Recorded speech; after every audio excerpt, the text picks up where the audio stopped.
എന്താണ് ക്രിസ്മസിന്റെ പ്രത്യേകത?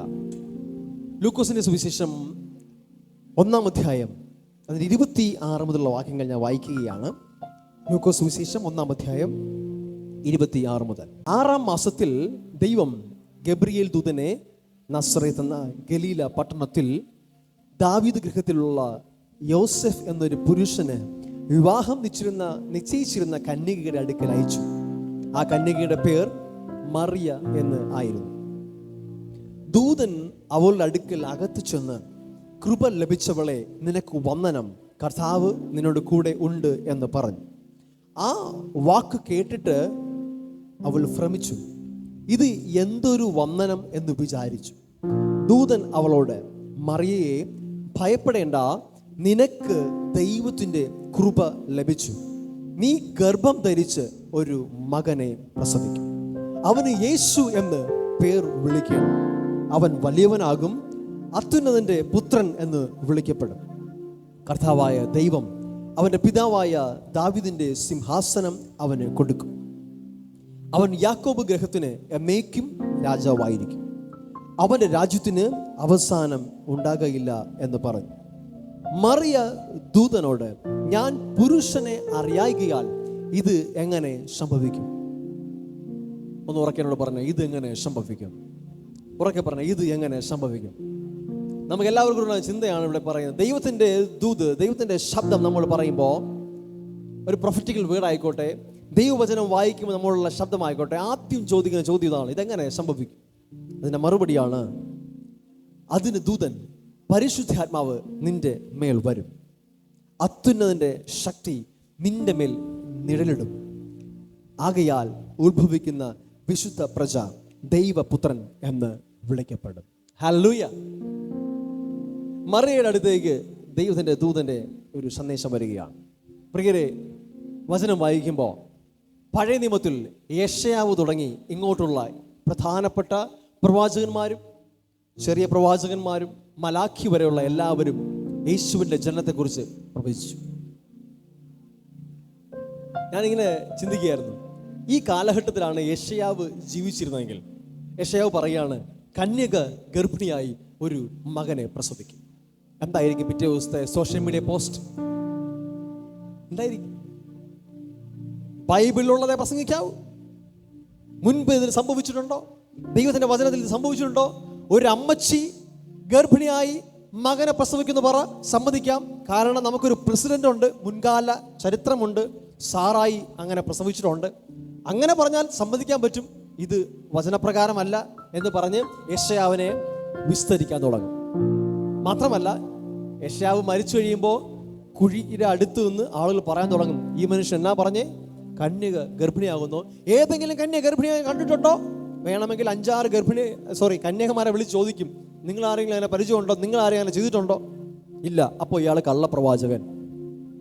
ഇതാണ് ഇന്ന് നടന്നുകൊണ്ടിരിക്കുന്നത്. ദൈവത്തിന്റെ ശബ്ദം ഒരു മനുഷ്യൻ വിളിച്ചു പറയുമ്പോൾ മാനുഷ്യ ബുദ്ധിക്ക് ആർക്കെങ്കിലും ഉൾക്കൊള്ളാൻ പറ്റിയില്ലെങ്കിൽ അവർ ഉടനെ പറയും, ഇത് തെറ്റാണ്, ഇതൊരിക്കലും സംഭവിക്കത്തില്ല.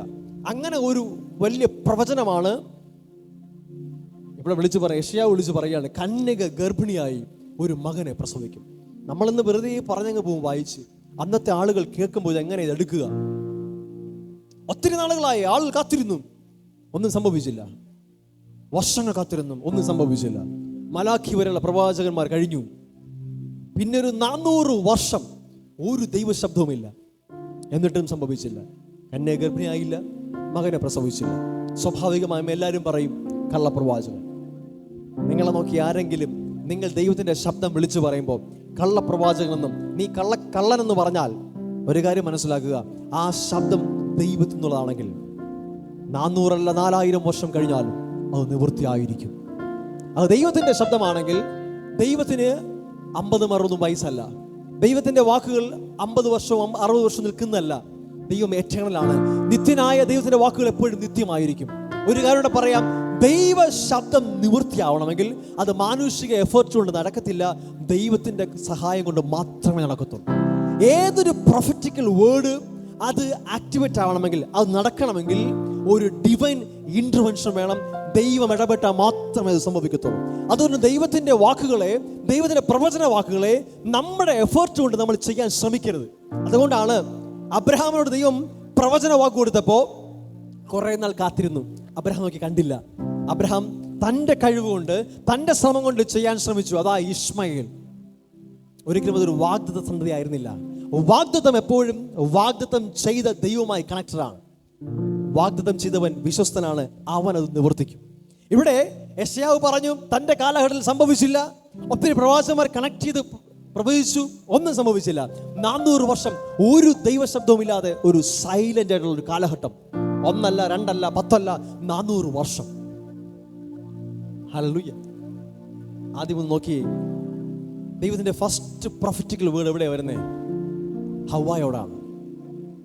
ഏദൻ തോട്ടത്തിൽ ദൈവം ഹവ്വായോട് പറഞ്ഞു, ആദം ആൻഡ് ഈവ്. ഹവ്വായോട് പറയാണ്, സ്ത്രീയുടെ സന്തതി സർപ്പത്തിന്റെ തലയെ തകർക്കും. ഫസ്റ്റ് പ്രൊഫറ്റിക്കൽ വേർഡാണ്. പാപം ചെയ്ത മനുഷ്യന് ശാപമല്ല ദൈവം കൊടുത്ത ആദ്യം പ്രവചന വാക്കാണ്. നിന്റെ സന്തതി ശത്രുവിന്റെ തലയെ തകർക്കും. ആ നിമിഷം മുതൽ പഴയ സർപ്പം സാത്താൻ സ്ത്രീയുടെ സന്തതിയുടെ പുറകെയാ. അവൻ നോക്കി, ആദാമിന് 2 മക്കൾ, കയീൻ, ഹാബേൽ. അവരെ തമ്മിൽ അടുപ്പിച്ചു, ഒരുവനെ കൊല്ലിച്ചു. അന്ന് മുതലേ സ്ത്രീയുടെ സന്തതിയുടെ പുറകെയാണ്. അത് കഴിഞ്ഞ് കുറേ കാലം കഴിയുമ്പോൾ അബ്രഹാമിനും സാറായിക്കും ഒരു പ്രൊഫറ്റിക്കൽ വേർഡ് വരികയാണ്. മാനുഷികമായി ശാരീരികമായി ചിന്തിച്ചാൽ അവർക്ക് മക്കളുണ്ടാകത്തില്ല. ഇതാ ഒരു സൂപ്പർ നാച്ചുറൽ സീഡ് അവരിൽ ഉത്ഭവിക്കുകയാണ്. കാലങ്ങൾ കടന്നുപോയി. ദാവീദിനോട് ദൈവം ഒരു ഉടമ്പടി ചെയ്തു, നിന്റെ സന്തതി എന്നേക്കും സിംഹാസനത്തിൽ ഇരിക്കും. ദാവീദ് നോക്കിയപ്പോൾ ശരിയാണ്, കൊള്ളാം, ശലോമോൻ തന്നെക്കാളും മിടുക്കനാണ്. പക്ഷെ നമ്മൾ നോക്കിയാൽ ശലോമോന്റെ കാലഘട്ടം കഴിഞ്ഞപ്പോൾ ശലോമോന്റെ മക്കളായ യെരോബെയാം എന്നൊക്കെ പറയുന്ന കുറെ ആൾക്കാർ, യെരോബെയാം അവരെ പിന്നെ ആരും ഓർക്കുന്നു പോലുമില്ല. അവിടെ കഴിഞ്ഞു, കാലഘട്ടം തീർന്നു വിചാരിച്ചു. എന്നാൽ ആ തലമുറയിൽപ്പെട്ട് പിന്നെ ഇങ്ങ് വന്നിട്ട് പുതുനിയമം നോക്കുമ്പോൾ ജോസഫ് എന്ന മനുഷ്യൻ, രാജാവായിരിക്കുന്ന ദാവീദിന്റെ വംശാവലിയിൽ പിറന്നവനാണ്. ഇപ്പോൾ തൻ്റെ ഉപജീവനത്തിന് വേണ്ടി കാർപ്പൻട്രി വർക്ക് ചെയ്യുകയാണ്.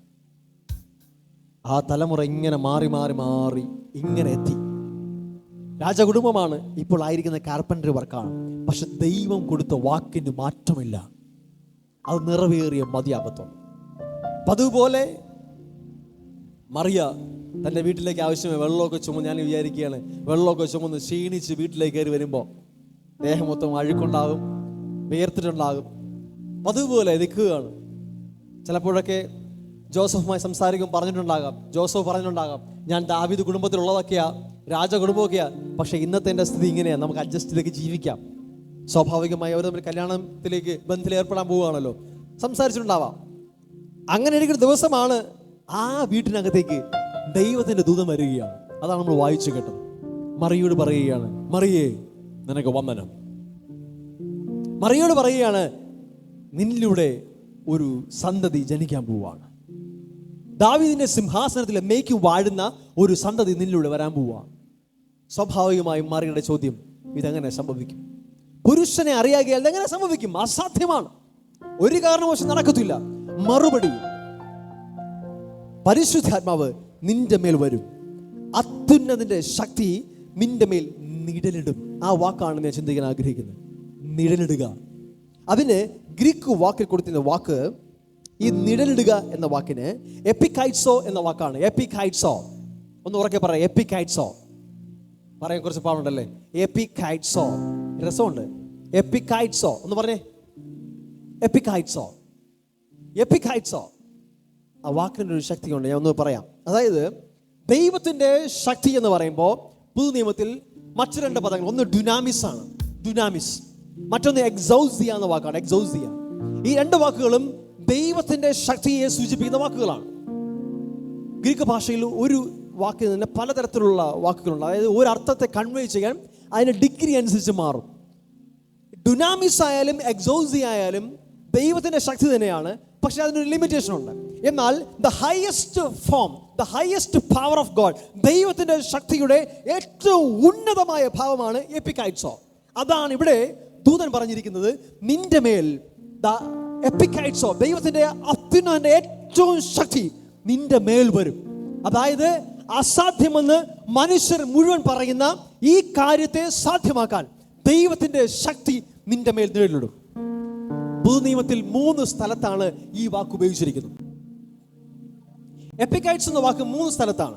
ഒന്നാമത്തത് ഞാൻ ഈ പറഞ്ഞ സ്ഥലമാണ്. മറ്റൊന്ന് മർരൂ മലയിൽ. നമുക്കറിയാം മർരൂ മല എന്ന് വെച്ചാൽ യേശു ട്രാൻസ്ഫിഗർ ചെയ്ത മലയാണ്.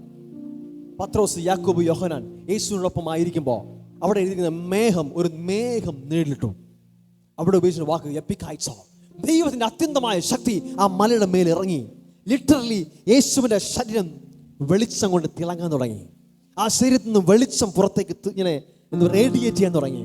അത് ദൈവത്തിന്റെ അത്യന്തമായ ശക്തി ഇറങ്ങിയ സ്ഥലമാണ്. അപ്പോസ്തല പ്രവൃത്തികൾ 5-ാം അധ്യായം വായിക്കുമ്പോൾ അവിടെ പത്രോസിന്റെ മേൽ ഈ എപ്പിക്കൈറ്റ്സ് വന്നതായി കാണാൻ പറ്റും. The greatest power of God, ദൈവത്തിന്റെ അത്യന്തമായ ശക്തി പത്രോസിന്റെ മേൽ വന്നപ്പോൾ പത്രോസ് ഇങ്ങനെ നടന്നു പോകുന്നു.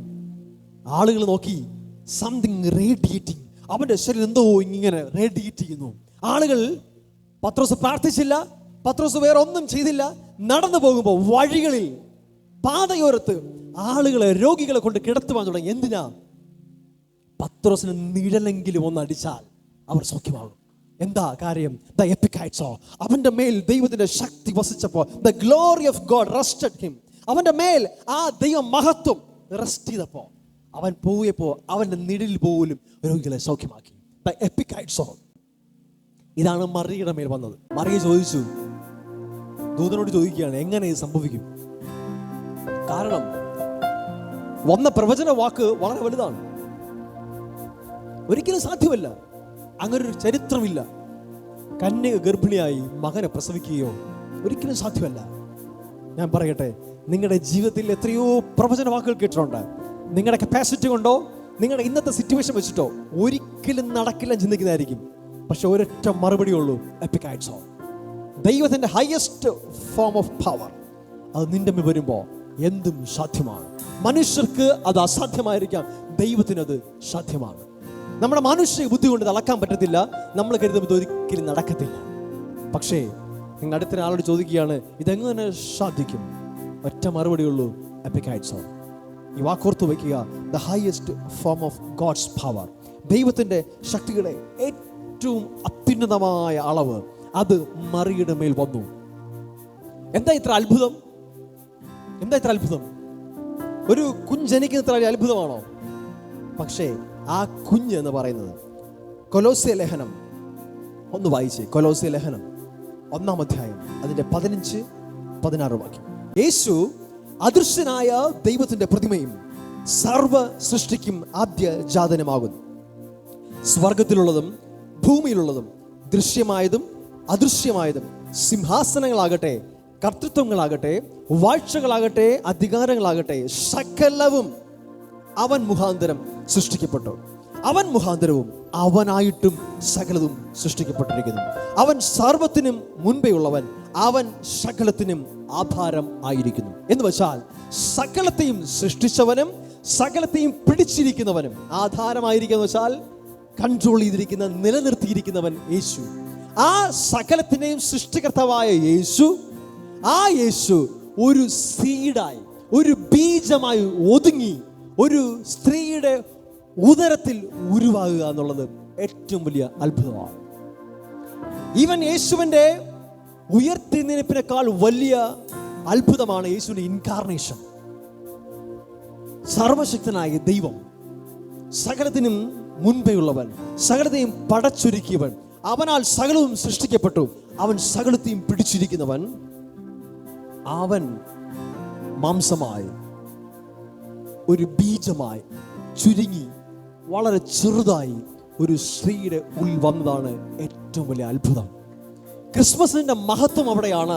അവൻ അതുവരെ മനുഷ്യൻ ദൈവമായിരുന്നെങ്കിൽ അന്ന് ദൈവം മനുഷ്യനായി മാറി.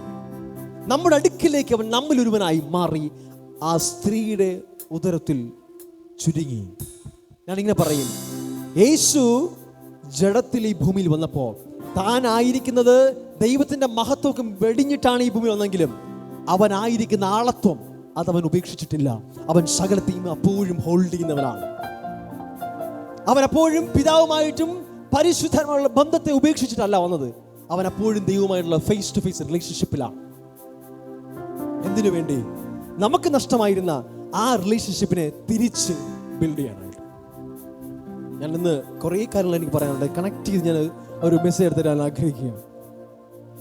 നമ്മളിങ്ങനെ വായിക്കും, യേശു കർത്താവ് കാൽവരി ക്രൂശിൽ നമുക്ക് വേണ്ടി പാപമായി. ഞാൻ ചോദിക്കട്ടെ, യേശു ആ കാൽവരി ക്രൂശിൽ സിഗരറ്റ് വലിച്ചോ അതോ മദ്യപിച്ചിട്ടാണോ പാപമായേ? നമ്മുടെ ഗോസ്പൽ ഇന്ന് ട്വിസ്റ്റ് ചെയ്തിട്ട് ആളുകളോട് പറയാൻ തുടങ്ങി, നീ മദ്യപിക്കുന്നതാണ് പാപം, നീ സിഗരറ്റ് വലിക്കുന്നതാണ് പാപം, വ്യഭിചാരം ചെയ്താണ് ഏറ്റവും വലിയ പാപം, അല്ല ഇതാണ് പാപം. ഇങ്ങനെ പാപത്തെ ഡിസ്റ്റോർട്ട് ചെയ്തു. ഞാൻ പറയും, ഇതല്ല പാപം, ഇതെല്ലാം പാപത്തിന്റെ ഫലങ്ങളാണ്. ഒരു വ്യക്തി പാപത്തിലാണ് എന്നുള്ളത് അതിന്റെ ഫ്രൂട്ടാണ് അവൻ ഈ ചെയ്യുന്നൊക്കെ. അതിനർത്ഥം അവന്റെ പാപത്തിന്റെ ഫ്രൂട്ടായിരിക്കുന്ന മദ്യപാനത്തെ കട്ട് ചെയ്തുകൊണ്ടോ അല്ലെങ്കിൽ അവന്റെ സിഗരറ്റിനെ കട്ട് ചെയ്തുകൊണ്ടോ ദൈവമായ റിലേഷൻഷിപ്പിൽ അവൻ എത്തത്തില്ല. പക്ഷെ ദൈവമായ റിലേഷൻഷിപ്പിൽ അവനെ കണക്ട് ചെയ്താൽ ഈ ബാക്കിയുള്ളതൊക്കെ കട്ടാവും. ഹല്ലേലൂയ. ഞാനൊരു ക്ലാരിറ്റി തരാം. ആദം ഹവ്വയും ചെയ്ത പാപം ഒരു പഴം പറിച്ച് കഴിച്ചതല്ല. നിങ്ങളെ വീട്ടിൽ പോയി നിങ്ങളെ മക്കളോട് പറയാണ്, മക്കളെ ആ ഫ്രിഡ്ജിൽ ഇരിക്കുന്ന ചോക്ലേറ്റ് എടുത്ത് കഴിക്കരുത്. മക്കൾ കഴിച്ചു, എന്നേക്കുമായി അവരുടെ ബന്ധം വിച്ഛേദിക്കൂ. സിമ്പിളി ചിന്തിക്ക്. ഒരു പഴം പറിച്ച് കഴിച്ചതല്ല പാപം. ഫ്രിഡ്ജിൽ ഇരിക്കുന്ന ബിസ്ക്കറ്റ് എടുക്കലടാ, ഒരിക്കലും എടുക്കലടാ, അതെടുത്ത് തീർന്നു. ഇതാണോ പാപം? അല്ല, സംതിങ് ഗ്രേറ്റ്. അങ്ങനെയുള്ള ഒരു പാപമായിരുന്നുവെങ്കിൽ അത് ഈസിയായി റെക്ടിഫൈ ചെയ്യാൻ പറ്റുമായിരുന്നു. യഥാർത്ഥത്തിൽ ആദമിന് ഹവ്വയ്ക്ക് സംഭവിച്ചത്, അതുവരെ എല്ലാ ഈവനിങ്ങിലും ദൈവത്തോട് കൂടെ നടന്നവൻ, ദൈവത്തോട് ഫേസ് ടു ഫേസ് ആയിരുന്നവൻ, സകലത്തിനെയും വാണിരുന്നവൻ, എല്ലാത്തിനെയും വിറപ്പിച്ചിരുന്നവൻ, എന്തിനും പേരിട്ടവൻ, എല്ലാത്തിനെയും വാഴുന്ന രാജാതി രാജാവായി ദൈവത്തെ പോലെ ഭൂമി അടക്കി വാണിരുന്ന ആദമിന് അന്ന് സംഭവിച്ചത്, അവൻ ശത്രു പറഞ്ഞ കള്ളത്തെ വിശ്വസിച്ചു. അവന്റെ പിതാവായിരിക്കുന്ന, അവന്റെ അപ്പനായിരിക്കുന്ന ദൈവം അവനിൽ നിന്നെന്തോ മറച്ചു പിടിക്കുന്നു എന്ന് അവനൊരു തോന്നലുണ്ടാക്കി. എന്നിട്ട് പറഞ്ഞു, നിന്റെ ദൈവം, നിന്റെ അപ്പൻ നിന്നെന്തോ മറച്ചു പിടിക്കുകയാണ്. ഇത് കഴിക്കലെന്ന് പറഞ്ഞത് നീ ഇത് കഴിച്ചാൽ അവനെ പോലെ ആകുമെന്നുള്ളത് കൊണ്ടാണ്. സത്യത്തിൽ നീ ഇത് കഴിച്ചാൽ നീ ദൈവത്തെ പോലെ ആകും. എന്നാൽ ദൈവത്തിന്റെ വചനം പഠിപ്പിക്കുന്നു, നമ്മെ ദൈവം സൃഷ്ടിച്ചത്, ആദാമിനെ ദൈവം സൃഷ്ടിച്ചത് തന്നെ പോലെ, തന്റെ സ്വരൂപത്തിൽ, തന്റെ സാദൃശ്യത്തിൽ. ശത്രു അവനൊരു ഇമേജ് ഉണ്ടാക്കി ദൈവം എന്നിൽ നിന്നോ മറയ്ക്കുന്നു. ദൈവം എന്നോട് അങ്ങ് പൂർണ്ണമായി ഓപ്പൺ അല്ല. ദൈവത്തെക്കുറിച്ചുള്ള ആദമിന്റെ കാഴ്ചപ്പാടിനെ ശത്രു മാറ്റി. ആ നിമിഷം മുതൽ വേറൊരു കണ്ണിലൂടെ അവൻ ദൈവത്തെ കാണാൻ തുടങ്ങി. ദൈവത്തെ അവൻ സംശയിച്ചു, ദൈവത്തിന്റെ ഗുഡ്നെസ്സിനെ സംശയിച്ചു. നിങ്ങൾക്ക് സിമ്പിളായിട്ട് മനസ്സിലായി തരാം. എൻ്റെ മകൻ പതിവ് പോലെ എന്നും വൈകുന്നേരം സ്കൂൾ വിട്ട് വന്ന ഓടി വന്നതിനെ കെട്ടിപ്പിടിക്കുന്നതാണ് വിചാരിക്കുക. സിമ്പിളായിട്ട് നിങ്ങൾ ചാലിച്ചാൽ മതി. ഓക്കെ, അന്നൊരു ദിവസം വഴിക്ക് വെച്ചിട്ട് ആരോ അവനോട് പറഞ്ഞു, നിന്റെ അപ്പൻ ഇങ്ങനെയാണ്, അങ്ങനെയാണ്, ഇങ്ങനെയാണ്, കുറേ മോശം കാര്യങ്ങൾ പറഞ്ഞു. ഓക്കെ, കുഞ്ഞു മനസ്സിൽ അവനത് വിശ്വസിച്ച് വിചാരിക്കുക. അവൻ പതിവ് പോലെ ഓടി വരുവാൻ, അവൻ സ്കൂളിൽ നിന്ന് വരുവാൻ, ഞാൻ പതിവ് പോലെ ഇങ്ങനെ കൈയും പിടിച്ച് നിൽക്കുക കെട്ടിപ്പിടിക്കാനായിട്ട്. അവൻ്റെ മുഖത്തൊരു മാറ്റം. അവൻ വന്നിട്ട് ഇങ്ങനെ പോയിട്ട് പേടിച്ച് മാറുക. എൻ്റെ ഹൃദയം എങ്ങനെയായിരിക്കുന്നു വിഷമിക്കുന്നേ? ഒന്ന് ആലോചിക്കുക. വിഷമിക്കൂല്ലേ നിങ്ങളുടെ ഹൃദയം? കാര്യം എന്നാ? ശത്രു അവൻ്റെ അകത്തിട്ട് വിത്ത് അവനിപ്പോ എന്നെ കാണുന്ന കാഴ്ചപ്പാട് മാറി. എനിക്ക് മാറ്റമുണ്ടോ? പറപ്രിയരെ, എനിക്ക് മാറ്റമുണ്ടോ? നിങ്ങൾക്ക് മനസ്സിലാവുന്നില്ല? സിമ്പിൾ അല്ലേ? ഇന്ന് മതം നമ്മളെ എവിടെയൊക്കെയോ തെറ്റിച്ചു. മതം നമ്മളെ ദൈവത്തെക്കുറിച്ച് ഡിസ്റ്റോർട്ടഡ് ഇമേജ് തന്നു. വിദൂരതയിലിരിക്കുന്ന ഏതോ ഒരു സാധനം, ഒരു വൈബ്രേഷൻ, അതൊക്കെ സിനിമയിലെ കാണാൻ പറ്റും. ആദാമിനെ അന്നും വൈകുന്നേരം അവൻ പഴം കഴിച്ച ശേഷവും അവനെ കെട്ടിപ്പിടിക്കാൻ, അവന്റെ കൂടെ നടക്കാൻ അപ്പൻ ഇറങ്ങി വന്നു. ആദമേ എവിടെയാടാ നീ? പക്ഷെ ആദം കേൾക്കുന്നതോ, ആദമേ എവിടെ? കാര്യം എന്നാ? അവന്റെ അകത്ത് ദൈവത്തെ കുറിച്ച് തെറ്റിദ്ധാരണ വന്നു. അവൻ പറയുവാണ്, ഇന്നലത്തെ പോലെ എനിക്കിനി അങ്ങോട്ട് വരാൻ പറ്റൂല, എനിക്ക് പേടിയാ. എൻ്റെ മോൻ എൻ്റെ അടുത്ത് പറഞ്ഞ എൻ്റെ ഹൃദയം തകരും. അപ്പം ഞാൻ സ്വാഭാവികമായിട്ട് ചോദിക്കും, മോനെ നിന്നോട് ആരാടാ അങ്ങനെ പറഞ്ഞേ? നിന്നോട് ഈ കള്ളമൊക്കെ പറഞ്ഞ ആരാടാ? അതുപോലെ ദൈവം ചോദിച്ചു, ആദമേ നീ നഗ്നനെന്ന് ആരാ പറഞ്ഞേ? എൻ്റെ അടുത്ത് വരാൻ നിനക്ക് യോഗ്യതയില്ലെന്ന് ആരാ പറഞ്ഞേ? എൻ്റെ സ്നേഹത്തിന് നീ പ്രാപ്തനല്ല, നീ യോഗ്യനല്ല, നിന്നെ ആരാ പറഞ്ഞ്? നീ ആ പഴം കഴിച്ചല്ലേ? ഒരു ഫ്രണ്ട്ലി ടോക്കാണ്. പക്ഷെ ആദം കേൾക്കുന്നതാണോ, നീ പഴം കഴിച്ചല്ലേ? കാര്യം ആദമിന്റെ മനസ്സ് ദൈവത്തെ കുറിച്ച് തെറ്റിദ്ധാരണ വന്നു. അവന് ഭയന്ന് വിറയ്ക്കുകയാണ്. ഇന്നലെ വരെ അപ്പന്റെ മാറോട് ചേർന്നവൻ, കൈ പിടിച്ച് നടന്നവൻ ഇന്ന് പേടിച്ച് നിൽക്കുക. അപ്പന്റെ ഹൃദയം വേദനിക്കാൻ തുടങ്ങി. ഒരപ്പനാണ്, സ്വർഗീയ പിതാവിന്റെ സ്നേഹമുള്ള ഹൃദയം വേദനിക്കാൻ തുടങ്ങി. ഇന്ന് എനിക്കത് ഫീൽ ചെയ്യാൻ പറ്റുന്നുണ്ട് പ്രിയരെ. ഇന്ന് മതം അത് ഇല്ലാതാക്കി കളഞ്ഞു. ഇന്ന് ഈ ജനറേഷനോട്, ഈ തലമുറയോട് ഇത് വിളിച്ചു പറയാൻ എന്നെ ദൈവം ആക്കിയിരിക്കുന്നതിന് 100% എനിക്ക് ബോധ്യമുള്ള പറയാം. ആ ഹൃദയം വേദനിച്ചപ്പോ ആ ദൈവം മോനെ അടുത്ത് വിളിച്ചിട്ട് പറഞ്ഞു, അവൻ ഇലയൊക്കെ കൂട്ടിപ്പിടിച്ച് ഇങ്ങനെ നിൽക്കുക പേടിച്ച്. ദൈവം അവന് വേണ്ടി ഒരു തോല്, ഞാനിങ്ങനെ വിശ്വസിക്കുന്നു, ഒരു മൃഗത്തെ അറുത്ത് ആ തോലെടുത്ത് അവനെ ഒടിപ്പിച്ചു.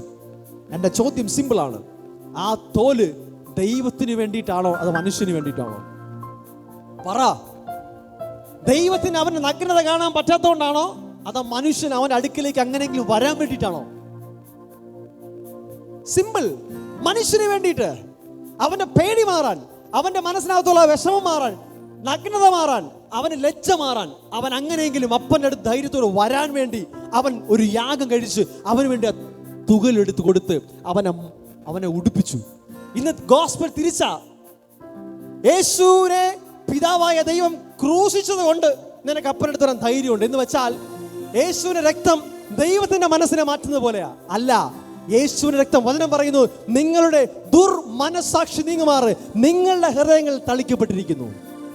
ദൈവത്തെക്കുറിച്ചുള്ള നമ്മുടെ തെറ്റായ മനസാക്ഷി, തെറ്റായ ബോധ്യം, അത് മാറ്റാനാണ് യേശുവിന്റെ രക്തം. അതായത് യേശുവിന്റെ രക്തം പിതാവിന്റെ ദേശത്തെ സമർപ്പിക്കാൻ വേണ്ടിയിട്ടല്ല, എൻ്റെ നിന്റെ നാണക്കേട് മാറ്റാൻ, എൻ്റെ നിന്റെയും ദൈവത്തോടുള്ള ബന്ധത്തെ പുനഃസ്ഥാപിക്കാനാണ് യേശുവിനെ കാൽവരി കുരിശിൽ തകർക്കാൻ പിതാവിന് ഇഷ്ടം തോന്നിയത്.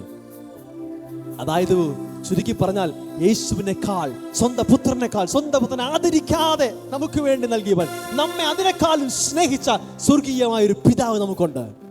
ഈ പിതാവിനെയാണ് പലരും പറയുന്നത്, ഒരു ദിവസം പള്ളിയിൽ പോയില്ലെങ്കിൽ വണ്ടി കയറ്റി കൊല്ലും, നീ എല്ലാം കൊടുത്തില്ലെങ്കിൽ വീട്ടിൽ നിന്ന് കോഴിയെ പിടിച്ചോണ്ട് പോകും. അത് ഏതോ ഒരു ദൈവമാ. എന്റെ ദൈവം ഒന്നും എടുക്കുന്നവനല്ല, സകലതും അവസാനത്തുള്ള ചോരയും നൽകുന്ന ദൈവമാണ്. ഈ ദൈവം നിന്ന് പ്രതീക്ഷ ഒന്നേ ഉള്ളൂ, ഫേസ് ടു ഫേസ് റിലേഷൻഷിപ്പ്. അപ്പാന്ന് വിളിച്ച് അവൻ അടുക്കലേക്കൊന്ന് വാ. അതാണ് ദൈവം ആഗ്രഹിക്കുന്നത്. പഴയ നിയമം മുഴുവൻ വായിക്കുമ്പോൾ ഒത്തിരി ബലികൾ, ഒത്തിരി യാഗങ്ങൾ കാണാൻ പറ്റും. ഇതൊന്നും പ്രിയരെ ദൈവത്തിന്റെ മനസ്സല്ല. സീനായിൽ മലയിൽ അവൻ ഇറങ്ങി വന്നപ്പോ ഇസ്രായേൽ മക്കൾ പറഞ്ഞു, ഞങ്ങളോട് സംസാരിക്കണ്ട, ഞങ്ങളോട് മിണ്ടണ്ട, ഞങ്ങൾക്ക് പേടിയാ. ദൈവം യാഗങ്ങളെ ഏൽപ്പിച്ചത് ദൈവത്തിന് ഇറച്ചിയും രക്തവും വേണ്ട. പല പ്രാവശ്യം വചനങ്ങളോട് എനിക്ക് സമയമില്ല. ദൈവം ചോദിച്ചു, എനിക്ക് കാളകൾ രക്തം എന്തിന്? ഞാനത് കുടിക്കുമോ? ഒരിക്കലുമില്ല, എനിക്ക് വേണ്ട. എന്റെ പ്രാകാരങ്ങൾ വരുമ്പോൾ നിന്നോട് രക്തം ചോദിച്ചത് ആര്? വചനം പറയുക, എന്തിനു വേണ്ടിയായിരുന്നു?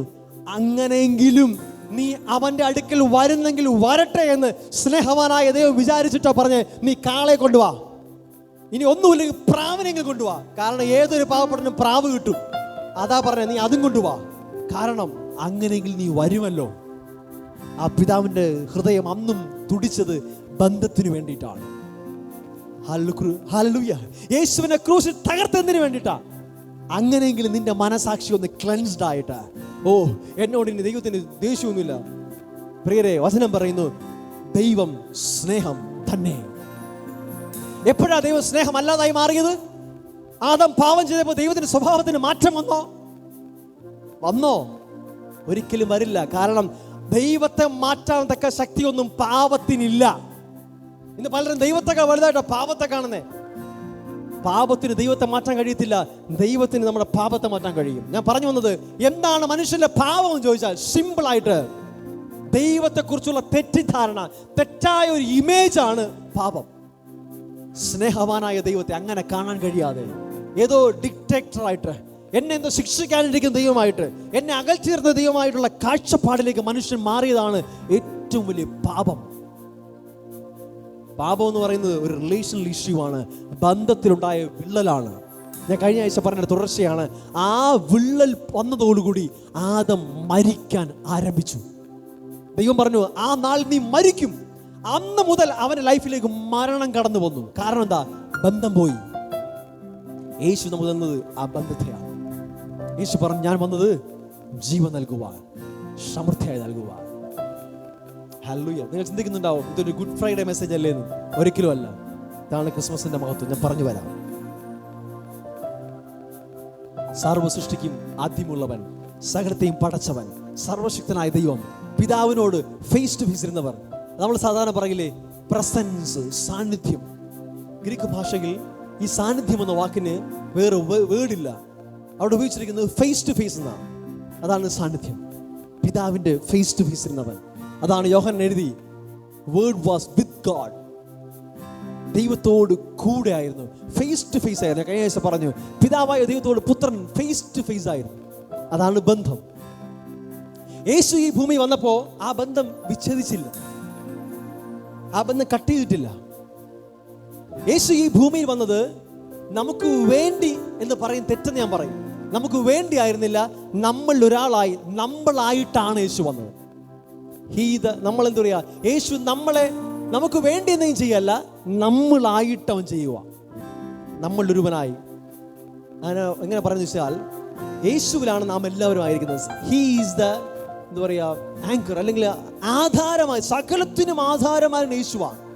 അതുകൊണ്ട് അങ്ങനെ പറയുന്നത്, അവൻ മരിച്ചപ്പോ നാം മരിച്ചു, അവൻ ഉയർത്തപ്പോ നാം അവനോട് കൂടെ ഉയർത്തി. കാരണം നാം അവനിലായിരുന്നു. അവൻ സകലത്തെയും ഹോൾഡ് ചെയ്യുന്നവനാണ്. അവനാണ് ജഡമായി ഈ ഭൂമിയിലേക്ക് ഇറങ്ങി വന്നത്. വചനം പറയുന്നതിനാണ്, ആരും ഒരു നാളും ദൈവത്തെ കണ്ടിട്ടില്ല. തിമോത്തിയുടെ ലേഖനം വായിക്കുമ്പോൾ 1 തിമോത്തി 3-ാം അധ്യായം 16-ാമത്തെ വാക്യത്തിൽ എഴുതിയിരിക്കുന്നതാണ്, അവൻ ജഡത്തിൽ വെളിപ്പെട്ടു, ആത്മാവിൽ നീതീകരിക്കപ്പെട്ടു. അവിടെ എഴുതിയിരിക്കുന്ന ദൂതന്മാർക്ക് പ്രത്യക്ഷനായി എന്നാണ്. മതി. ഇംഗ്ലീഷ് വെർഷനിൽ സീൻ ബൈ ദ ഏഞ്ചൽസ് എന്നാണ്. അതായത് യേശുവിന്റെ ജനനത്തെ മുഴുവൻ ലോകത്തോട് വിളിച്ചു പറഞ്ഞ ദൂതന്മാർ പറഞ്ഞു, സർവ്വ ജനത്തിനുണ്ടാകുന്ന മഹാസന്തോഷം. Very happy. അവർ ഭയങ്കര സന്തോഷത്തിലാണ്, ഡാൻസ് ചെയ്യുക. കാരണം നൂറ്റാണ്ടുകളായി, ബില്യൺസ് ഓഫ് ഇയേഴ്സ് ആയി അവർ കാത്തിരിക്കുകയാണ് ദൈവത്തിന്റെ ഫേസ് ഒന്ന് കാണാൻ. സീൻ ബൈ ഏഞ്ചൽസ്, അദൃശ്യനായ ദൈവത്തെ, ആർക്കും അടുത്തുകൂടാത്ത വെളിച്ചത്തിൽ വസിക്കുന്ന ദൈവത്തെ, സാറാഫുകൾ മുഖം മൂടി മറച്ചിരിക്കുന്ന അവര്, ആ ദൈവത്തെ അവർ കാണുവാൻ ഒരു അവസരം ലഭിക്കുകയാണ്. അവൻ ഈ ഭൂമിയിൽ ശിശുവായി ജനിക്കുകയാണ് ക്രിസ്മസ് നാളിൽ. ദൂതന്മാർ അന്ന് കാണുകയാണ് ദൈവത്തിന്റെ ഫേസിനെ. ഹല്ലേലൂയ. ഏദനിൽ ദൈവം അടുത്ത് വിളിച്ചിട്ട് അടുത്ത് വരാൻ മടിച്ച ആദം ഓടുകയാണ്. സീനായ് പർവ്വതത്തിൽ ദൈവം വരുമ്പോൾ ഇസ്രായേൽ മക്കൾ ഓടുകയാണ്, ഭയന്നോടുകയാ, വിറച്ചോടുകയാ. പക്ഷെ ഇപ്പോഴോ സമൂഹത്തിൽ ഔട്ട്കാസ്റ്റ് ആയിട്ടുള്ള ആട്ടിടയന്മാർ, വിദ്വാൻമാർ, സാധാരണക്കാരൊക്കെയും യേശു എന്ന കുഞ്ഞിന്റെ അടുക്കിലേക്ക് അടുത്തു വരികയാണ്. ഗ്രേറ്റ് ലവ്, ദൈവത്തിന്റെ മഹാസ്നേഹത്താൽ ഇനിയെങ്കിലും എൻ്റെ അടുത്ത് ആരെങ്കിലുമൊക്കെ വരട്ടെ. ഒരു കുഞ്ഞായി അവൻ നമ്മുടെ മുന്നിലേക്ക് ഇറങ്ങി വന്നു. ഇപ്പൊ ആർക്കും പേടിയില്ല. കുഞ്ഞിന് ആർക്കും പേടിയുണ്ടോ? ആർക്കും പേടിയില്ല. സർവശക്തനായ ദൈവം ഇപ്പോ എല്ലാവരും അടുക്കിലേക്ക് വന്നു. വചനം പറഞ്ഞ ഗോഡ് വിത്ത് us, ഇമ്മാനുവേൽ, ദൈവം നമ്മോട് കൂടെ. ദൈവം നമ്മുടെ കൂടെ ശിശുവായി ഒരു പശുത്തൊട്ടി കിടക്കുക. എല്ലാവരും വന്ന് കാണുക. ദൈവത്തിന് ഒത്തിരി സന്തോഷമായി. ഇപ്പോഴെങ്കിലും എൻ്റെ അടുത്തേക്കൊന്ന് വന്നല്ലോ. അതുവരെ ഭയന്നോടി ജനം ദൈവത്തിന്റെ അടുക്കിലേക്ക് വരിക. ദൂതന്മാർ കാണുക, വാവ്, ഇതുവരെ നമുക്ക് കാണാൻ പറ്റാതിരുന്നു, ഇപ്പോൾ സീൻ ബൈ ഏഞ്ചൽസ്, ദൂതന്മാരാൽ കാണപ്പെട്ടു. അവർ കാണാൻ പറ്റി. ഞാനിങ്ങനെ ചിന്തിച്ചു, കർത്താവേ, എന്തുകൊണ്ടാ ഇത്രയും വർഷം കൊണ്ടേ പ്രവചന വാക്കുകളുണ്ട്, ഒരു ശിശു വരും, ശിശു വരും, ശിശു വരും. ദൂതന്മാർ സർവ്വജനത്തോട് വിളിച്ചും പറഞ്ഞു. എന്നിട്ടും ഒരു റൂം ഒന്ന് ബുക്ക് ചെയ്തുകൂടായിരുന്നോ ദൂതന്മാർക്ക്? ആ സത്രത്തിനകത്ത് വഴിയമ്പലത്തിൽ ഒരു റൂം ബുക്ക് ചെയ്തിരുമായിരുന്നോ? പറ്റൂലായിരുന്നോ? നമ്മൾ എന്തെങ്കിലും ഒരു മീറ്റിംഗ് അറേഞ്ച് നമ്മൾ ഒരാഴ്ച മുമ്പേ ഹോട്ടലിൽ ബുക്ക് ചെയ്യും. ദൂതന്മാർക്ക് പറ്റൂലായിരുന്നോ ഒരു റൂം ഒന്ന് ബുക്ക് ചെയ്യാൻ? അപ്പൊ കഥ പറഞ്ഞു, മോനെ, യേശുവിന് അന്ന് ഒരു റൂം കിട്ടിയിരുന്നെങ്കിൽ ആ റൂം കിട്ടേണ്ട ഒരാൾ പുറത്താവുമായിരുന്നു. അവൻ എനിക്ക് നിനക്ക് പകരക്കാരനാണ്. അവന്റെ സ്ഥാനം നമുക്ക് നൽകി അവൻ പുറത്തായി. അവൻ ദൈവത്തിന്റെ മടിയിലിരുന്നവൻ ഔട്ട്കാസ്റ്റായി മാറി. നാം ഓരോരുത്തർ അപ്പന്റെ മടിയിലേക്ക് കയറാൻ വേണ്ടിയിട്ടാണ്. എത്ര വലിയ സ്നേഹം എന്നറിയോ പ്രിയരെ? തന്നെത്താൻ താഴ്ത്തി, തന്നെത്താൻ ത്യജിച്ചിട്ട് എങ്ങനെയും നമ്മെ ഓരോരുത്തരെയും അപ്പന്റെ ഫേസിനൊന്ന് കാണിക്കാൻ, അപ്പന്റെ അടുക്കിലേക്ക് എത്തിക്കാനായി അവൻ തന്നെത്താൻ ഒഴിച്ച് ദാസ രൂപത്തിൽ ഈ ഭൂമിയിലേക്ക് ഇറങ്ങി വന്നിട്ട് വെറും ഒരു പശുത്തൊഴുത്തിലേക്ക് കിടക്കാൻ ഇടയായത്, ആ സത്രത്തിനകത്ത് താൻ കാരണം ഒരുവനും റൂം മിസ്സാവാൻ പാടില്ല. പ്രയോറിറ്റി, അവൻ നമുക്ക് പ്രയോറിറ്റി വന്നു. അപ്പന്റെ മടിയിലേക്ക് നമ്മൾ കയറി ചെല്ലാൻ, അപ്പന്റെ മുഖത്തെ കാണാൻ അവൻ ഈ ഭൂമിയിലേക്ക് ഇറങ്ങി വന്നു. അപ്പന്റെ മുഖത്തോട് മുഖം നോക്കി എപ്പോഴും ഇരുന്ന യേശുവിന് ഈ ഭൂമിയിലേക്ക് ഇറങ്ങി വരാൻ മടിയുണ്ടായില്ല. തൻ്റെ സഹോദരങ്ങളായ നാം ഓരോരുത്തരും അപ്പന്റെ മുഖത്തെ യഥാർത്ഥമായി കാണണമെന്ന ആഗ്രഹത്തോടു കൂടി യേശു ഈ ഭൂമിയിലേക്ക് ഇറങ്ങി വന്നു. ഹല്ലേലൂയ. മറിയയുടെ മേൽ എപ്പിക്കൈസോ, ദൈവത്തിന്റെ ഗ്രേറ്റസ്റ്റ് പവർ വന്നു. അങ്ങനെ ഒരു കുഞ്ഞ് ജനിക്കുകയായി. യേശു ജനിച്ചപ്പോൾ ഒത്തിരി പേര് യേശുവിനെ കാണാൻ വന്നു. ഞാനിങ്ങനെ വിശ്വസിക്കുന്നു, പിതാവായ ദൈവത്തിന് ഒത്തിരി സന്തോഷമായി. ഇതുവരെ ഭയന്ന് ഓടിയിരുന്നവർ ഇതാ യേശുവിന്റെ അടുക്കിലേക്ക് കാണാൻ വരിക. ആദിയിൽ ഞാൻ നേരത്തെ പറഞ്ഞില്ലേ, ആദ്യ പ്രവചന വാക്ക് വന്നപ്പോ സ്ത്രീയുടെ സന്തതിയുടെ പുറകെ സാത്താൻ ഉണ്ടായിരുന്നു, ദ ഓൾഡ് സെർപ്പന്റ്. ഇവിടെയും യേശു ജനിച്ചപ്പോഴും അതേ ഓൾഡ് സെർപ്പന്റ് പുറകെ വരുന്നുണ്ട്. ആരുടെ രൂപത്തിൽ? ഹെരോദാവിന്റെയും മഹാപുരോഹിതന്മാരുടെ രൂപത്തിൽ. ഹെരോദാവ് മാത്രമല്ല, ഹെരോദാവിന്റെ കൂടെ മതപണ്ഡിതന്മാരുണ്ട്, വേദ പണ്ഡിതന്മാരുണ്ട്. അവർ കൃത്യമായി പ്രവചന വാക്കുകൾ അറിയാവുന്നവർ, ദൈവം ശിശുവായി ഈ ഭൂമിയിൽ ജനിക്കുമെന്ന് നന്നായി അറിയാവുന്ന, പ്രവചന വാക്കുകളെ വ്യാഖ്യാനിക്കാൻ അറിയാവുന്നവർ, മതപണ്ഡിതന്മാർ. അവർ ഹെരോദവുമായി കൂട്ടുകെട്ട് ഉണ്ടാക്കി അവർ പറഞ്ഞു കൊടുത്തു, ബത്ലഹേമിലാണ് ജനിക്കുന്നത്. അതിന്നും കറക്റ്റാ. എപ്പോഴും ഇങ്ങനെയാണ്. മതവും പൊളിറ്റിക്സും എപ്പോഴും ട്രൂ ചർച്ചിന് എഗൻസ്റ്റ് ആയിരിക്കും. ദൈവത്തിന്റെ സഭയ്ക്ക്, യഥാർത്ഥ മണവാട്ടിയാവുന്ന സഭയ്ക്ക് എപ്പോഴും പൊളിറ്റിക്സും മതവും എഗൻസ്റ്റ് ആയിരിക്കും. അവർ ഒരുമിച്ച് നിന്ന് ആ കുഞ്ഞിനെ നശിപ്പിക്കാനായി ശ്രമിക്കും. പക്ഷെ ദൈവത്തിന്റെ പദ്ധതി എപ്പോഴും നിറവേറും. ആ ദൈവത്തിന്റെ പദ്ധതിയിൽ നിൽക്കാൻ നീ തയ്യാറാണെങ്കിൽ ദ എപ്പിക്കൈസോ, ആ ദൈവശക്തി നിന്നെ അതിന് പുറത്ത് കൊണ്ടുവരും. അന്നും മതപണ്ഡിതന്മാരും ആ അന്നത്തെ അധികാര സ്ഥാനത്തിരുന്ന ഹെരോദാവും ചിന്തിച്ചു, എല്ലാ കുഞ്ഞുങ്ങളെയും കൊന്നുകളയാം. പക്ഷെ ദൈവം തൻ്റെ സീഡിനെ പ്രൊട്ടക്ട് ചെയ്യുന്നു. ഇന്ന് സഭ കളിക്കുന്ന ഒരു രീതിയുണ്ട്. ഈ പ്രശ്നം ഉണ്ടാകാതിരിക്കാൻ വേണ്ടി നിങ്ങൾ നോക്കിയാൽ അറിയാൻ പറ്റും, ഒരുതപ്പെട്ട എല്ലാ സഭകളും ഈ രണ്ട് സിസ്റ്റത്തിനെയും ഒരുമിച്ച് കൊണ്ടുപോകും. പൊളിറ്റിക്സുമായി കൈ കൊടുക്കും, മതവുമായി കൈ കൊടുക്കും. അങ്ങനെ പോകുമ്പോൾ ഒരു പ്രശ്നം ഉണ്ടാവത്തില്ല. എന്ത് വന്നാലും ഒന്നുകിൽ പൊളിറ്റിക്സ് നോക്കിക്കോളും, ഇല്ലെങ്കിൽ മതം നോക്കിക്കോളും. ഹല്ലേലൂയ. ഞാൻ ശക്തമായി പറയാം, ദൈവത്തിൻ്റെ സഭയ്ക്ക് പൊളിറ്റിക്സും വേണ്ട, മതവും വേണ്ട. ദൈവം തൻ്റെ സഭയെ പണിയും. അതിനെ ഒരു പാതാള ഗോപുരവും ജയിക്കത്തില്ല. നീ ദൈവത്തിൻ്റെ പർപ്പസിൽ നിൽക്കാൻ തയ്യാറാണെങ്കിൽ നിനക്ക് ഇവിടെയും സപ്പോർട്ട് വേണ്ട, ഇവിടെയും സപ്പോർട്ട് വേണ്ട. ദ എപ്പിക്കൈസോ, ദൈവത്തിൻ്റെ ദ ഗ്രേറ്റസ്റ്റ് പവർ, അത് നിന്നെ പ്രൊട്ടക്ട് ചെയ്യും. നിനക്ക് വേണ്ടി നിൽക്കാൻ തയ്യാറാവും. ഈ കാലഘട്ടം പ്രിയരെ, മതങ്ങൾ പൊളിയുന്ന കാലഘട്ടമാണ്. ഞാൻ കഴിഞ്ഞ കുറേ നാൾ പറഞ്ഞിട്ടുണ്ട്, മതങ്ങൾ, അതിനകത്ത് ചർച്ചകൾ വരും. ആളുകൾ ചോദ്യം ചെയ്യാൻ തുടങ്ങും. ഇതിനകത്ത് ശക്തിയില്ല, ഇതിനകത്ത് എവിടെ ദൈവശക്തി എന്ന് ചോദിക്കുന്ന കാലം വരും. അതൊക്കെ പൂട്ടിയിടേണ്ടി വരും. കാരണം മതത്തിനകത്ത് ദൈവമില്ല, ദൈവത്തിന് മതവുമില്ല. ഹല്ലേലൂയ. ദൈവത്തിനകത്ത് മതമില്ല, മതത്തിന് ദൈവത്തെ ഉൾക്കൊള്ളാനും പറ്റത്തില്ല. അത് ഏത് മതമായിക്കോട്ടെ, എനി റിലീജിയൻ. ഒരു പൊളിറ്റിക്സുമായും കൈകൊടുത്ത് നിൽക്കേണ്ട ആവശ്യമില്ല. ആരെയും പ്രസാദിപ്പിക്കേണ്ട കാര്യമില്ല.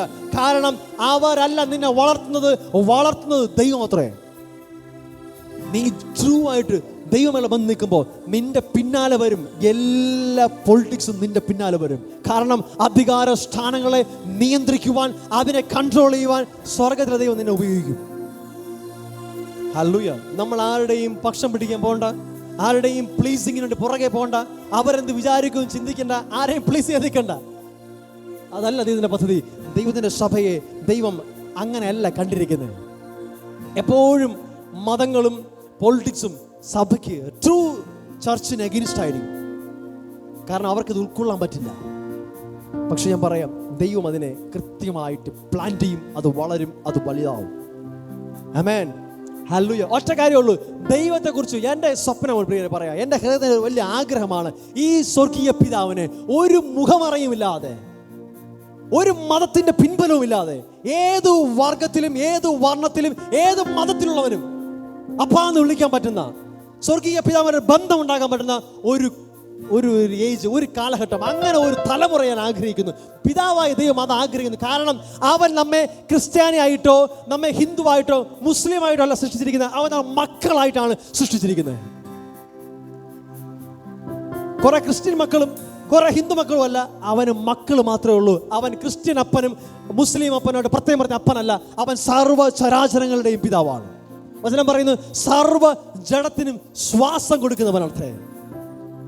ഹല്ലേലൂയ. ആ ദൈവത്തെ ഒരു മുഖമറിയുമില്ലാതെ, നിന്റെ പുറത്തുള്ള എക്സ്റ്റേണലുള്ള ഒരു സാധനവും മാറ്റാതെ, ഞാനിങ്ങനെ ആ സ്വപ്നം കാണുന്നു.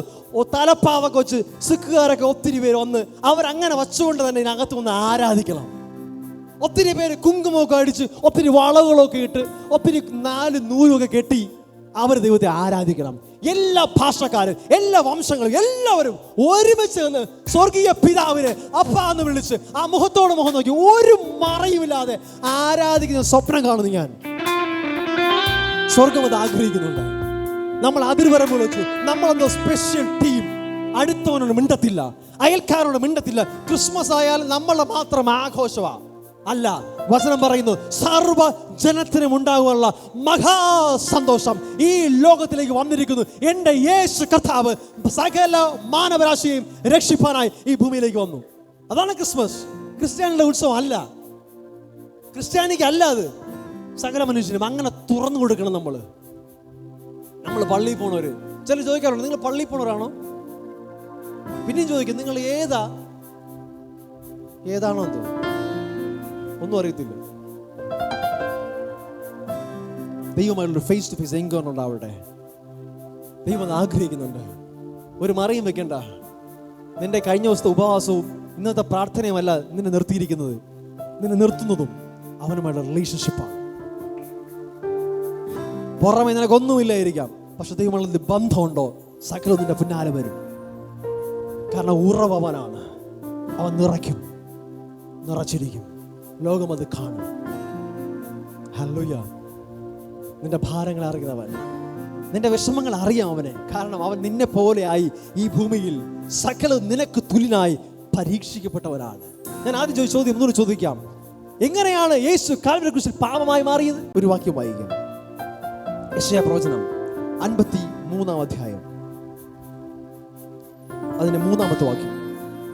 യേശു, ശ്രദ്ധിച്ചു കേൾക്കണേ, മനുഷ്യരാൽ നിന്ദിക്കപ്പെട്ടും ത്യജിക്കപ്പെട്ടും വ്യസന പാത്രമായും രോഗം ശീലിച്ചവനായും ഇരുന്നു. ശ്രദ്ധിച്ചു കേൾക്കണം. യേശു ആരാൽ നിന്ദിക്കപ്പെട്ടു? മനുഷ്യരാൽ. ആരാൽ ത്യജിക്കപ്പെട്ടു? മനുഷ്യരാൽ. ആരാൽ വ്യസന പാത്രമായും രോഗം ശീലിച്ചവനായിരുന്നു? നമ്മളാൽ. അടുത്ത വാക്യം. അവനെ കാണുന്നവർ മുഖം മറച്ച് കളയത്തക്കവണ്ണം അവൻ നിന്ദിതനായിരുന്നു. നാം അവനെ ആദരിച്ചതുമില്ല. ആരെ? സർവശക്തനായ ദൈവം ഈ ഭൂമിയിൽ മനുഷ്യനായി വന്നപ്പോ അവന് നേരെ മുഖം മറച്ചത് ആര്? നാം മനുഷ്യർ. അവനെ മുഖം മറച്ചു. അവന്റെ മുഖം നോക്കാൻ വേണ്ടി ഒന്നും കൊള്ളത്തില്ലായിരുന്നു അന്ന്. അങ്ങനെ അടിയായിട്ട് നമുക്ക് വേണ്ടി ചെതറിയവൻ അന്ന് സാക്ഷാൽ നമ്മുടെ രോഗങ്ങളെ അവൻ വഹിച്ചു, നമ്മുടെ വേദനകളെ അവൻ ചുമന്നു. അടുത്ത വാക്യം. നാമോ, ഉറക്കെ പറ, നാമോ ദൈവം അവനെ ശിക്ഷിച്ചും അടിച്ചും ദണ്ഡിപ്പിച്ചുമെന്ന് വിചാരിച്ചു. അപ്പൊ ആരാ ത്യജിച്ചത്? ദൈവമാണോ? അല്ല. ആദ്യം പറഞ്ഞു മനുഷ്യരാൽ നിന്ദിക്കപ്പെട്ടു, മനുഷ്യരാൽ ത്യജിക്കപ്പെട്ടു. എന്നിട്ട് നമ്മൾ വിചാരിച്ചു ദൈവം അവനെ നിന്ദിച്ചു, അടിച്ചു, ശിക്ഷിച്ചു എന്ന് നമ്മൾ അങ്ങ് വിചാരിച്ചു. അതായത് ദൈവത്തെക്കുറിച്ചുള്ള തെറ്റായ ഒരു ധാരണ അകത്ത് കിടക്കണമുണ്ട്. നമ്മൾ പിന്നെ കാണുന്നെല്ലാം അങ്ങനെയാ. ദൈവം ചെയ്തു, പക്ഷെ ചെയ്തെല്ലാം നമ്മളാ. അടിച്ചത് നമ്മൾ, തുപ്പിയത് നമ്മൾ, ത്യജിച്ചത് നമ്മൾ, യേശുവിനെ വേണ്ടാന്ന് പറഞ്ഞത് നമ്മൾ, കൊല്ലാൻ പറഞ്ഞത് നമ്മൾ, കൊല്ലിച്ചത് നമ്മൾ. എന്നിട്ട് പറഞ്ഞു ദൈവത്തിന്റെ ക്രോധം മുഴുവൻ യേശുവിന്റെ മേൽ. പ്രിയരെ, ദൈവത്തിന്റെ കയ്യിൽ ആ ക്രോധം ഉണ്ടെങ്കിലല്ലേ ഒഴിക്കാൻ പറ്റൂ. അവൻ സ്നേഹമാണ്. ഹല്ലേലൂയ. ദൈവത്തിന്റെ മേൽ തീ ഉണ്ട് എന്നറിയാവോ?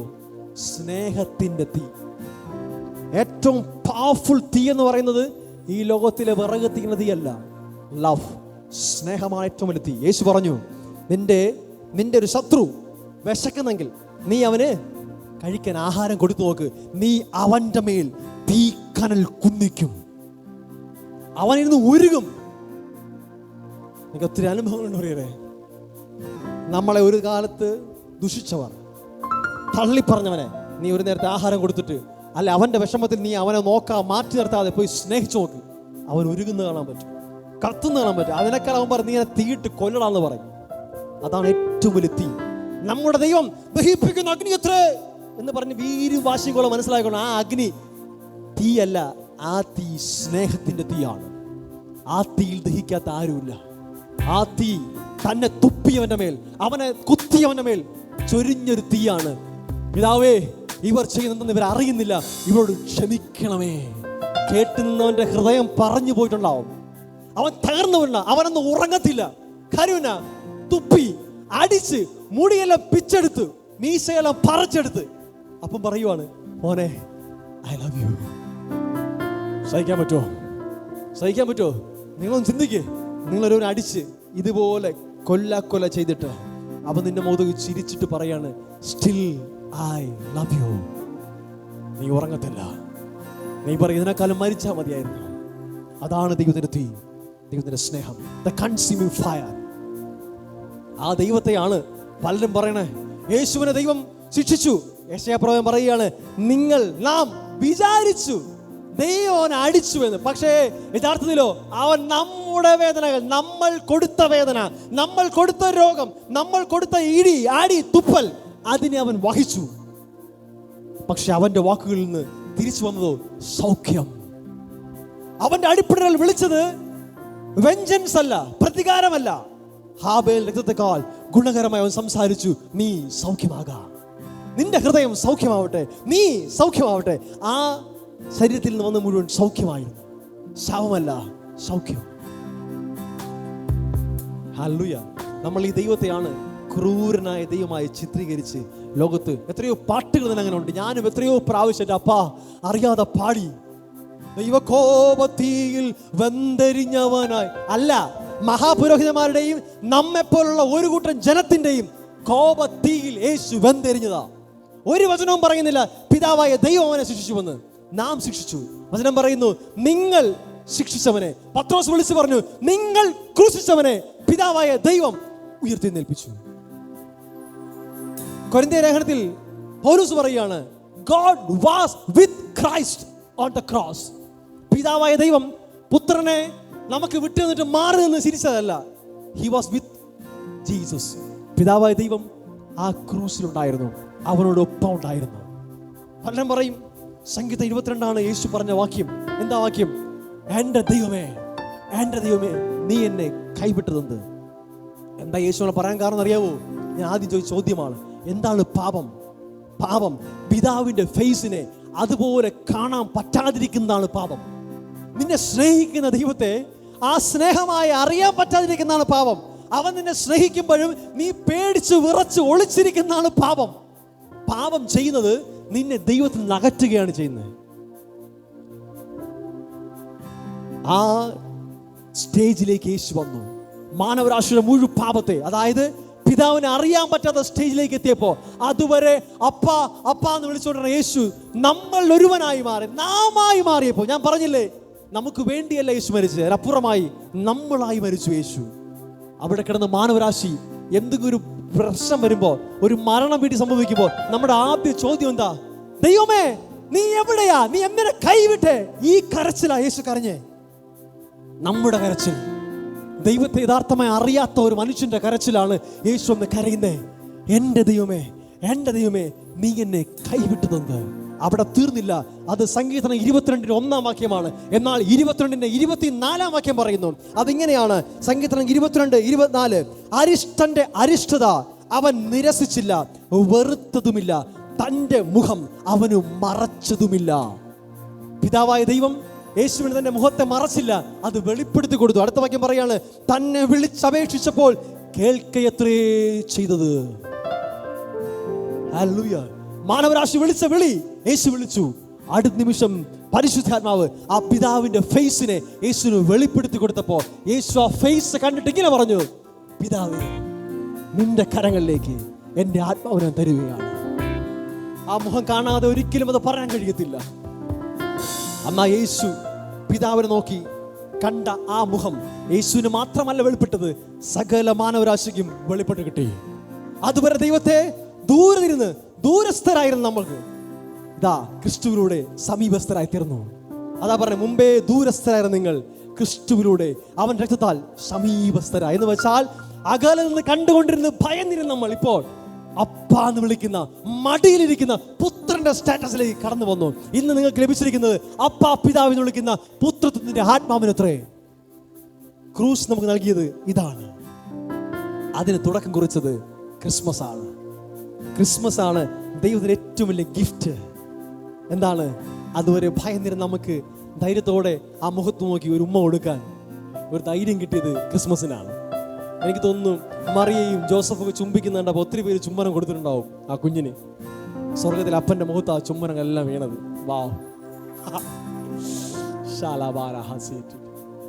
നമ്മൾ ഇതിലേക്ക് കോംപ്ലിക്കേറ്റഡ് അല്ല. നമ്മുടെ ഗോസ്പൽ ഈസ് വെരി സിമ്പിൾ. ഒരപ്പൻ, ഞാൻ നേരത്തെ പറഞ്ഞില്ലേ, എൻ്റെ മോൻ സ്കൂളിൽ നിന്ന് വരുമ്പോൾ അന്ന് വരെ എന്നെ കെട്ടിപ്പിടിച്ച മോൻ മാറി നിൽക്കുമ്പോൾ എനിക്കിത് വിഷമമില്ലേ, എന്നിട്ട് അവനെ അത് മനസ്സിലാക്കി കൊടുത്തിട്ട് അവൻ തിരിച്ചു വന്നൊരു ഉമ്മ തരില്ലേ, അതാണ് ക്രൂസിലൂടെ പിതാവ് എടുത്തത്. പിതാവ് വചനം പറയുന്നു, അവൻ നമ്മെ തന്നോട് നിരപ്പിച്ചു. പിണങ്ങിയിരുന്ന നമ്മെ, ദൂരത്തിരുന്ന നമ്മെ, ശത്രുക്കളായിരുന്ന നമ്മെ. കൊലോസ്യർ 1:24 പറയുകയാണ്. 1:24 തോന്നരുത്. കൊലോസ്യർ, ഞാൻ വചനം കൊലോസ്യ ലേഖനം ഞാൻ വായിച്ച് അവസാനിപ്പിക്കാം. കൊലോസ്യ ലേഖനം 1-ാം അധ്യായം, അതിൻ്റെ 1 സെക്കൻഡ്. കൊലോസ്യർ 1 എടുത്തേ മോനെ, 1:24 എടുത്തേ. അല്ല മനസ്സിലായി. മുമ്പേ ശത്രുക്കളായിരുന്ന യെസ് 21 കൊലോസ്യർ 1:21.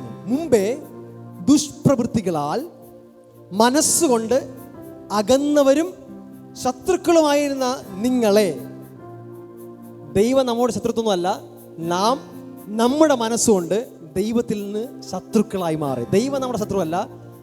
ശ്രദ്ധിച്ചു വായിച്ചേ, വാക്യം വായിച്ചേ. എനിക്ക് ഇംഗ്ലീഷ് പ്രശ്നം എടുത്ത് പറയണമെന്നുണ്ടായിരുന്നു, സമയം ഒത്തിരി പോയോ, ഞാൻ നിർത്തുകയാണ്.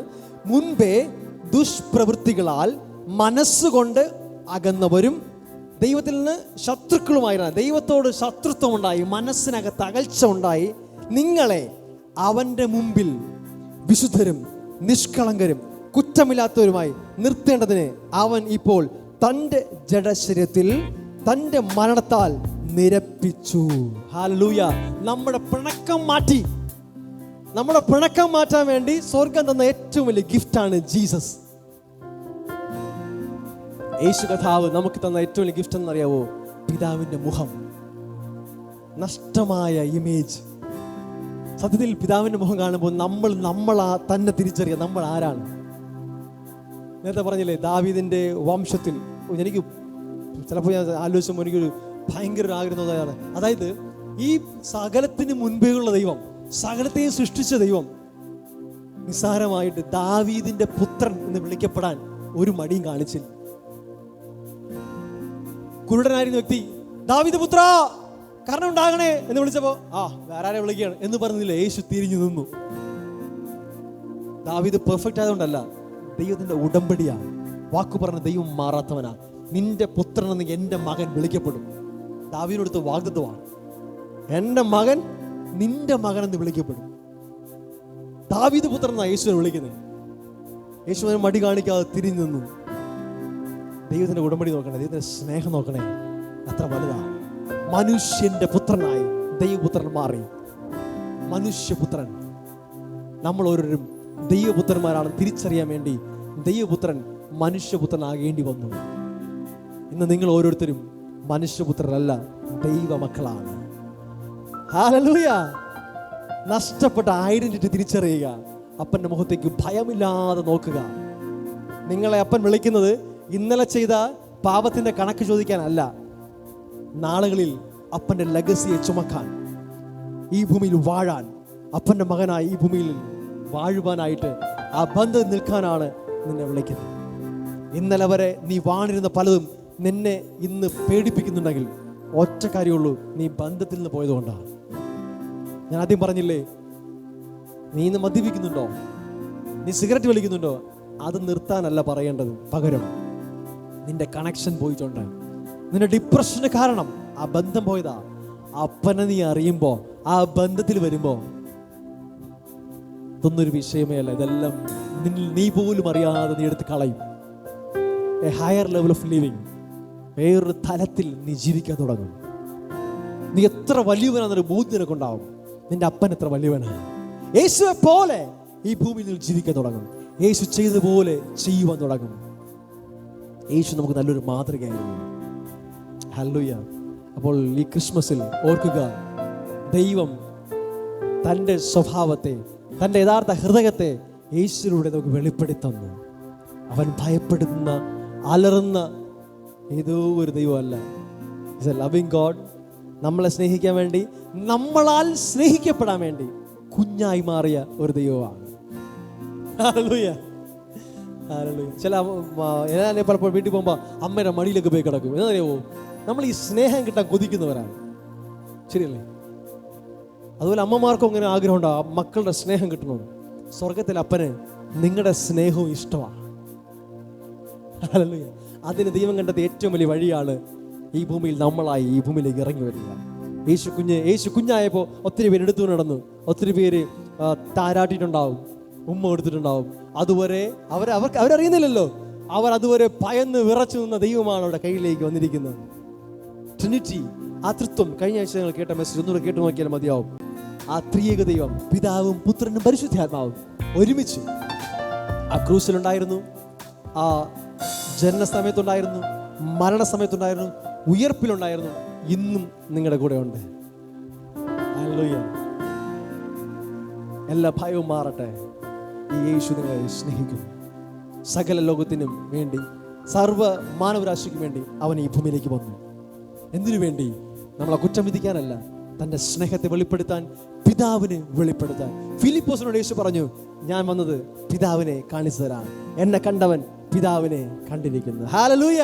ക്രിസ്മസ് ദിനത്തിൽ പിതാവായ ദൈവത്തെ നാം കാണുകയാണ് പുൽക്കുടിലിൽ, ഒരു പുൽത്തൊട്ടിക്കകത്ത്.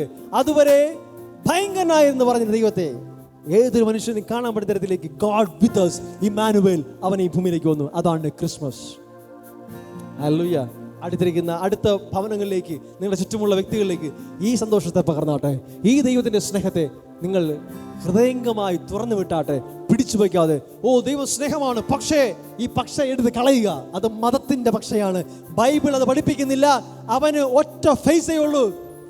That is revealed in Jesus. അവൻ സർവശക്തനായ ദൈവത്തിന്റെ പ്രതിമയാണ്.